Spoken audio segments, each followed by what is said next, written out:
the Locked On Podcast Network, your team every day. You are Locked On Giants, your daily New York Giants podcast.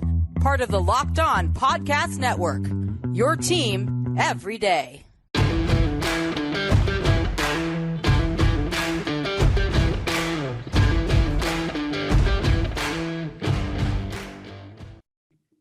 Hello, New York Giant fans, and welcome to another edition of Locked On Giants, part of the Locked On Podcast family, your team every day. My name is Patricia Traina.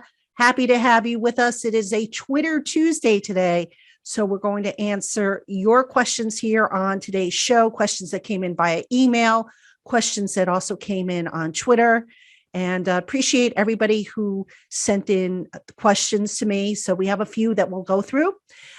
Today's show is brought to you in part by the live fantasy show. If you have fantasy football questions you need answered before your draft, you don't want to miss out on the Locked On Fantasy Live podcast, which airs on Wednesday, August 18th at 9 p.m. Eastern. And it'll be streaming on the Locked On NFL YouTube page. Subscribe now so you don't miss it. Our stable of fantasy experts will answer your questions live or submit them ahead of time to at Locked On Network on Twitter. All right. Again, I am Patricia Traina. This is the Locked On Giants podcast, and we are on a Twitter Tuesday. So how about we get right into it, shall we? All right. So this first question does come via Twitter, and it comes from at Giants Roddy, who asks, can you break down what happens at joint practices and what teams get from them? Okay, great question, Roddy. Thank you for starting the show off on a great note there. All right, so basically what happens on a joint practice is it's kind of like a regular training camp practice. The real difference is that obviously you're going against different players from another team. But see, here's where it also changes up a little bit. So actually, let me back up a little bit. So you have your individual drills, you have your stretch, you have your, individuals, like I said, you have your 7-on-7, your 11-on-11. What's different about it is some of the one-on-ones, for example, like when you have, for example, the receivers versus the defensive backs, you may see instead of the Giants receivers going against the Giants defensive backs, you'll see the Giants receivers against the Browns defensive backs. So it just gives you different competition. All right. Same thing with 7-on-7, 9-on-7. It could be the Giants offense, for example, against the Browns defense on one field and then vice versa on another field. And the same thing goes for 11-on-11. So it's not quite a scrimmage per se, but it's an opportunity for the two teams to work together against different looks. And I think a big thing that's very important about joint practices is that, number one, it is a controlled environment. So that means the players are instructed, no putting guys on the ground, keep the tempo upbeat, but not game-like, because they don't want anybody to get hurt. That's the important thing about the joint practices. Number two, the other advantage is it gives teams more of an opportunity to work on what they need to work on, as opposed to maybe simulating what they might be seeing at some point during the season. So for example, you might have on one field, in a standard practice, you might have the Giants offense going against the Giants defense. And maybe part of the 11-on-11, the Giants offense is running maybe certain looks that you might see during the season from the Broncos or whoever, insert team here.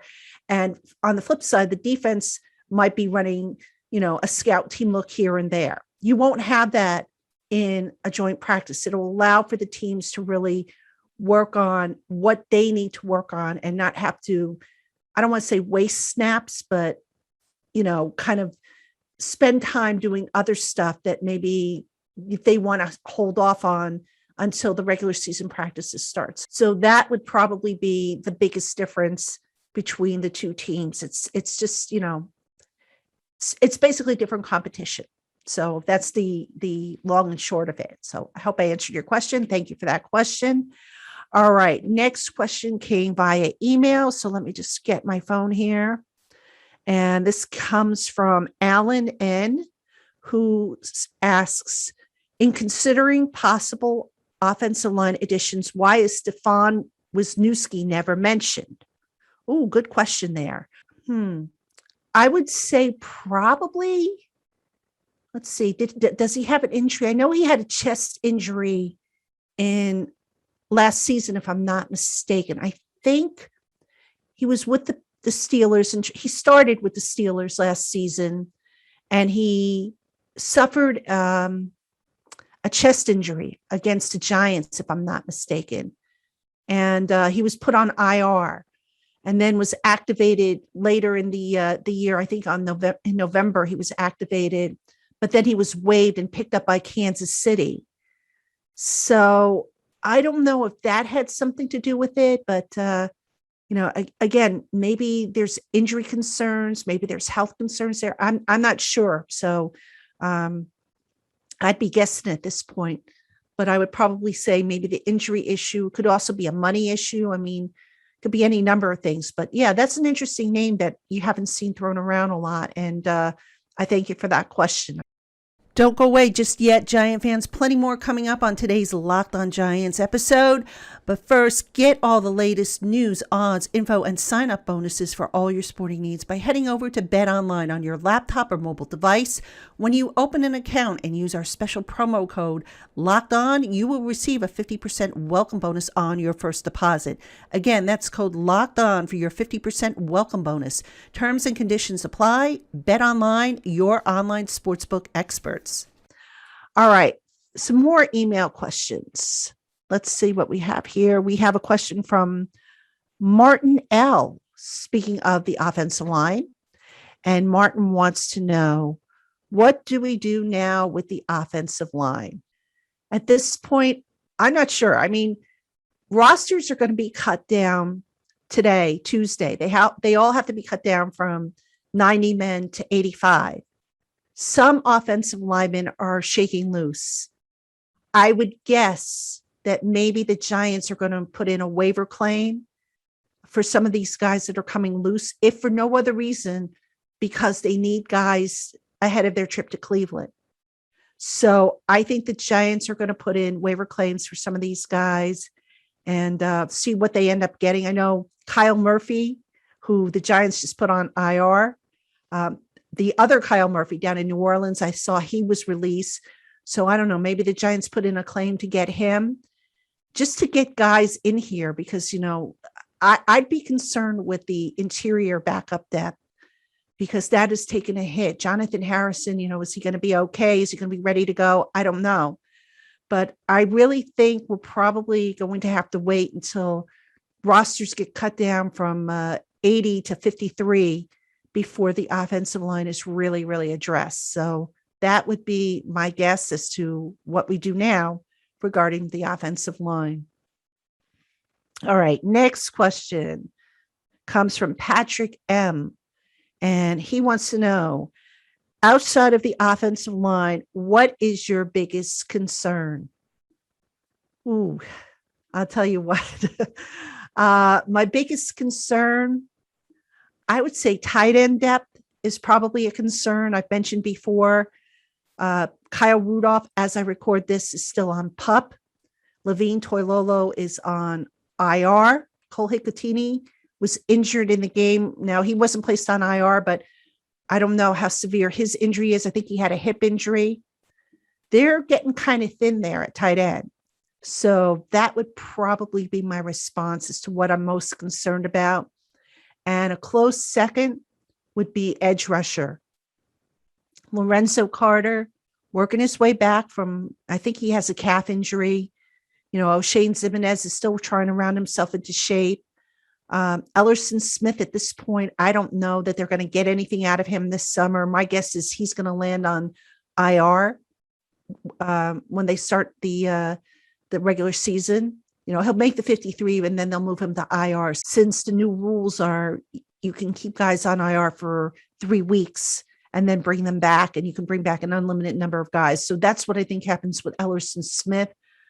I'm not sure what they have in Ryan Anderson. And, really the only thing that's a sure thing right now seems to be Azeez Ojulari.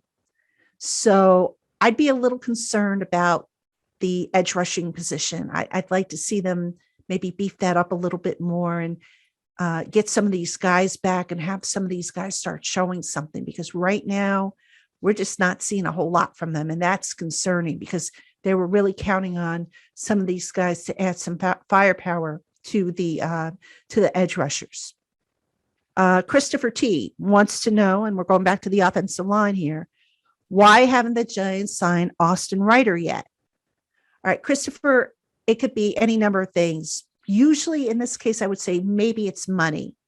It could also be that maybe Austin Reiter doesn't want to go to a training camp. You know, it wouldn't be the first veteran who sat out the summer and then rolled in at the end of training camp to get himself ready. It could be, like I said, due to money. It could be that maybe he wants a starting job and the Giants aren't willing to break up the band, so to speak. You got to look at timing too. You know, does it make sense for the Giants at this point in the summer to say to Nick Gates, okay, you know what, we're going to kick you out over to guard. And then which of the two guards do you put on the bench? Do you put Hernandez on the bench or do you put Shane Lemieux on the bench? I don't think the Giants want to do either. So I think those are some of the factors as to why Reiter hasn't been signed. My guess is the money is the biggest one. And the Giants are just going to have to be patient and wait. I want to stress, I do think they're going to look to see if there are some guys that come loose in this first round of cuts, just so they could add guys to the roster so they have enough bodies for training camp. Because right now, I don't know that they're going to have enough for the joint practice coming up, at least not to do things the way they want to in terms of breaking up into first team, second team, third team, and working against what the Browns have. So that would be my guess, is they're going to hit the waiver wire and see if they can bring a guy or two in to boost up their depth. So thank you for that question.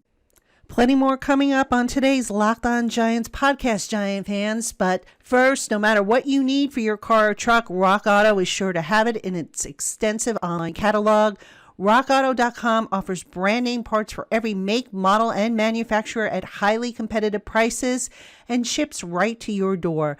Visit RockAuto.com and be sure to write Locked On in their How Did You Hear About Us box so that they know we sent you. That's RockAuto.com. Amazing selection, reliably low prices, all the parts your car will ever need. RockAuto.com. Hey, Giant fans, plenty of content still coming up here on the Locked On Giants podcast, but did you know that 85% of the people who play daily fantasy sports lose? Is it really that surprising? The game is rigged against you. You're playing against thousands of other lineups, not to mention experts who have more tools and more time. You don't stand a chance. That is, unless you're dealing with StatHero, the first ever daily fantasy sportsbook that puts the player in control and winning within reach. Here's how it works. StatHero shows you their lineups and dares you to beat them. It's you versus the house in a head-to-head fantasy matchup. You name your stakes, winner takes all. You have the advantage. StatHero is showing you their lineup ahead of time. No one else does that. StatHero is DFS the way it was meant to be, one-on-one. So play StatHero now and change the odds. Go to stathero.com/lockedon, sign up for free, and right now you can get 3 times back on your first play. That's right, they're giving you a 300% match. That's unheard of. So go to stathero.com/lockedon. That's stathero.com/lockedon. All right, this next question comes from Charlie. All right, Charlie didn't leave a last name, so I don't have initials. So it comes from Charlie. And Charlie wants to know what I have against David Sills that I didn't include him on my 53-man roster projection. Charlie, I don't have anything against David Sills. I think, he's worked his tail off. I think he's had a good camp. But, when I put these roster projections together, I'm not doing them based on my heart. I'm doing them based on what my head says. So I'm looking at, I guess, the business aspect of it. I'm looking at it from a depth aspect. I'm looking at it from a versatility aspect. And, I know head coach Joe Judge has said that David Sills has played special teams for them before. I don't think he's done it in a game this year. I know he didn't do it in the Jet game. I'd have to go back last year and see if he did it in the preseason. I don't remember that being the case. I could be wrong. But the bottom line is when you get to the bottom of the roster at receiver and linebacker and defensive back and, linemen and all that stuff, those guys have to contribute on special teams. And I don't know that if David Sills can do that. And if so, what role can he have? Is he going to be a gunner? Is he going to just, be another one of the guys and they're going to plug him in somewhere? I don't know the answer to that. So right now, and then here's the other thing, Charlie, injuries are going to play a big part into how many guys the Giants can keep at each position. So I mentioned before, tight end is a little shaky on their depth. Running back right now, do we know for a fact that the Giants have a solid option behind Saquon Barkley if he's not good to go? We don't know that. Edge rusher, I mentioned that before, as being a position which is shaky due to injury. Offensive line is shaky due to injury.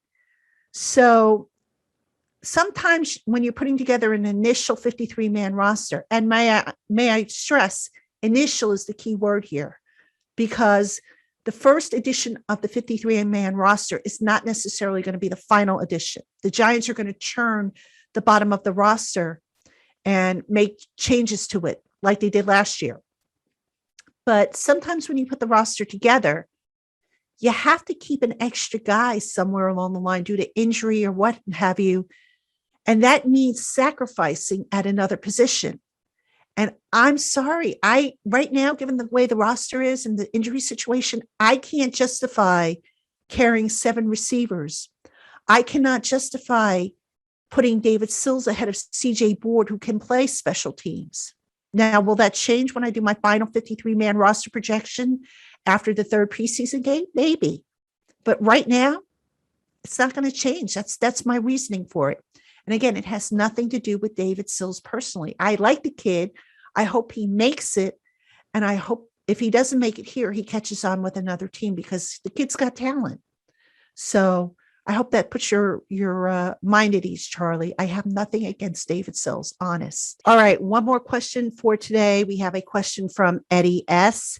And he asks about the uniform. He asks, which uniform are you most excited to see the Giants wear this year?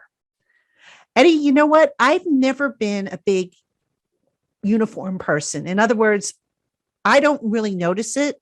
I know the fans are really into that, because they want to match their jerseys and everything like that.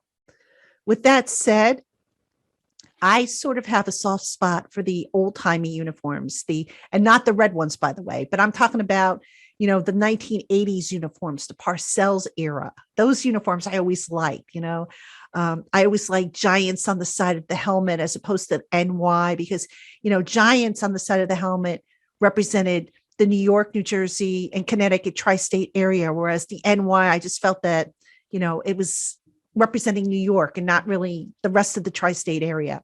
I know it sounds funny, but so I like the color rush uniforms, but as far as what they wear from week to week, I don't really, I'll be honest with you, I don't pay attention to that. They could wear, Bumblebee uniforms like the Steelers do. Just give me a good product on the field. That's what I'm most concerned about. I don't collect jerseys, obviously, being in the media, we don't wear jerseys. We don't really collect team merchandise and stuff like that. I did when I was younger. When I was younger, I know I had a Phil Simms jersey that I think I might still have somewhere, maybe up in my attic. I might still have it because I remember spending my allowance on a Phil Simms jersey, and it was an authentic one too. It wasn't a replica. But yeah, I'm not a big, uniform aficionado. So, but hey, I think it would be cool to see some of the throwback uniforms. They talked about, I think one of the uniforms they're going to wear this year is the uniform that they wore for the 2011 Super Bowl. So that'll be cool, I guess. So look, you guys have fun with it. And it is what it is for me. It's just not a big deal, but, I'm sure the fans will have fun with it, with matching their jerseys and whatnot at the game. And I look forward to it. I'm glad that the fans are back in the stands and to see the different uniforms and jerseys that guys wear and gals wear. So I'm looking forward to that. All right, Giant fans, that's going to do it for this edition of the Locked On Giants podcast. Thank you so much for tuning in, and I hope you enjoyed it. We're going to have all new episodes this week, including a State of the Giants look with Ed Valentine. That's coming up this week. On Tuesday, as you are watching this particular video or listening to this podcast, the Giants are going to have Dave Gettleman, John Mara, the coordinators and the assistant coaches. They're all going to be made available to the media to talk on the record. So we'll see what comes out of that. And before we say goodbye to you for today, make sure you check out the Locked On Bets podcast hosted by your boy Q and handicapping expert Lee Sterling. Get daily picks, blowout specials, wrong team favorite picks, and Lee Sterling's lock of the day. Follow the Locked On Bets podcast brought to you by betonline.ag, wherever you get your podcasts. I'm Patricia Trainer. This has been the Locked On Giants podcast. Thank you so much for watching and listening. And don't forget, check out our YouTube channel. If you haven't already, like and subscribe so I can get to 1,000 subscribers and get my lollipop. And thank you, everybody, for listening.